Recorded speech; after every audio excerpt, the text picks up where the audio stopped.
অনেক দিন পর শাশুড়ির এই রান্নার বইটা খুঁজে পেলাম ঘর সব পরিষ্কার করতে করতে, তো মনে হলো তোমাদের সাথে শেয়ার করি। যেমন ধনেপাতা মাছ, মির্চি গোস্ত, মোচা দিয়ে নিরামিষ, মুলুকতানি, হ্যাঁ, ক্লিয়ার শো, নানা ধরনের খুব ভালো রান্না করতেন। তো অ্যাকচুয়ালি আমার অল্প বয়সে বিয়ে হয়েছে, আর ওনার হয়েছিল ক্যান্সার। তো যার জন্য তাড়াহুড়ো করে বিয়েটা হয়ে গেল। আমি বউ হয়ে ওনার ঘরে এলাম। তখন যখন উনি চলে গেলেন, আমার বিয়ে 6 মাস পরেই উনি চলে গেলেন। তারপর এখন পুরো সংসার দায়িত্ব আমার উপরে এলো, রান্না বাড়ি সব কিছু, যদিও কাজের লোকটা অনেকই ছিল, কিন্তু তখন শ্বশুর মশাই আমাকে শেখাতেন রান্না, আর এই বইটা দেখে দেখেও আমি করতাম। তো সেটা হচ্ছে কথা যে খুব মানে এগুলো হচ্ছে সব মনে থাকার জিনিস, তাই না, স্মৃতি।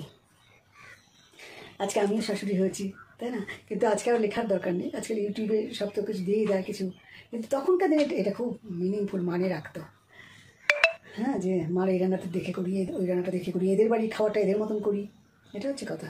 তো আমি আসল টপিক্সে আসি, যে আজকাল যে বলছে যে আমরা দেখি ইউটিউবে দেখি সবখানে দেখি যে একা থাকা খুব ভালো, একা থাকাই উচিত, এই নানা রকম কথা। কিন্তু একটা স্টেজের পর যখন মানে ছেলের বউ টু চলে আসলো, ঘর সংসার ভরে গেল সব কিছু, তখন তাদেরকে হ্যান্ডওভার করে দেওয়া উচিত, মানে সব সংসারটাই নিজেকে তখন দেখা উচিত।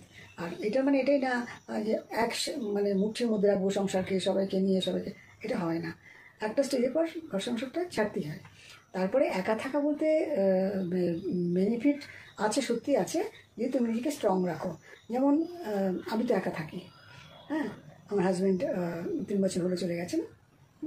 তো আমি থাকি একা, আমার কোনো রকম সেই একাকিত্ব যেটা বলে যে খুব ডিপ্রেশনে চলে যাওয়া, সেই জিনিসটা আসেনি। কেন আসেনি? আমি আমার কথা দিয়ে ফর এক্সাম্পল বলছি, আমি নিজেকে খুব ব্যস্ত রাখি। এখন ছেলেদের বিয়ে হয়ে গেছে, তাদের আলাদা সংসার, তাদের আলাদা ধরনের সমস্ত কিছু টাইমিং, তাদের সঙ্গে তো আমাদের জমবে না। এখন আমরা একটা যে আমাদের যে টাইমটা আমাদের অন্যভাবে কাটাতে হবে, তাই না? ওই জন্য আমি ছেলেরা চাকরি থেকে দূরে থাকে, আমি একাই থাকি।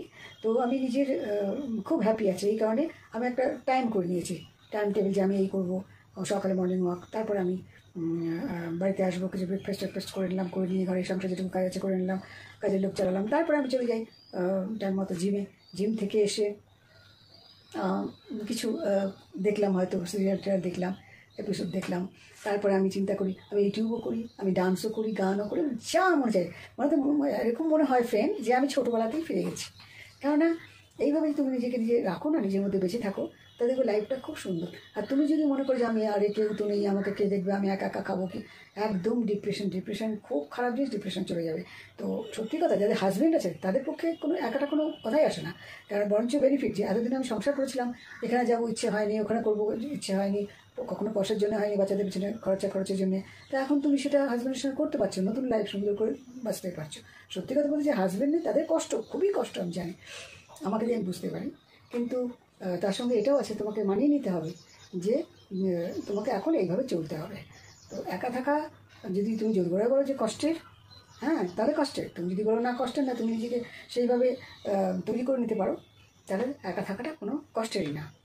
হ্যাঁ, গ্রুপে যাও, জয়েন করো, আমাদের নানারকম পুজো আর্চা সব গ্রুপের সঙ্গে এদিক ওদিক যাই, হ্যাঁ, তীর্থস্থানে যাও, দুনিয়া দেখো যেটা দেখো নি, হ্যাঁ, গরিবদের মাঝে যাও, সেখানে তোমার যদি 1 পয়সাও দিতে হয়, 1 টাকারও কিছু দিয়ে খেয়ে তাদের সঙ্গে নিজেকে ইনভলভ করো, এগুলো করে দেখবে মন ভীষণ ভালো থাকবে, নিজেকে কখনো একা মনে হবে না। মাঝে মাঝে বাচ্চারা আসছে, তাদের সঙ্গে টাইম পাস করো, বাচ্চাদের ওখানে চলে যাও, টাইম পাস করো, এটাই তো জীবন, তাই না? তো আমি যেটা মনে করি, একা থাকা একদিক থেকে খুবই কষ্ট, যদি তুমি নিজেকে মানিয়ে নিতে না পারো। আর তুমি যদি স্ট্রং হও, তুমি যদি সব কিছু করতে পারো, তাহলে তুমি দেখবে খুবই ভালো, একা থাকা খুবই ভালো। আসছে না, ছেলেমেয়েরাও আসছে, তাদের সঙ্গে টাইম স্পেন্ড করছো। তো আমরা তো নিজেকে একটা টাইমে, একটা বয়সের পর খুঁজে নিতে চেষ্টা করি যে আরে একটু একা কিছু করি, তাই না? এটা হচ্ছে কথা।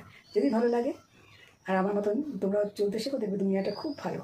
তাহলে প্লিজ সাবস্ক্রাইব, লাইক, শেয়ার করে দিও। পরে আবার অন্য একটা গল্প নিয়ে আসবো। ব্যাপার হচ্ছে কি ফ্রেন্ড, আমি না মানে পুনেতে থাকি, হিন্দি বলতে বলতে কখনো বাংলাতে হিন্দি হয়ে যায়, তোমরা কিছু মাইন্ড করো না।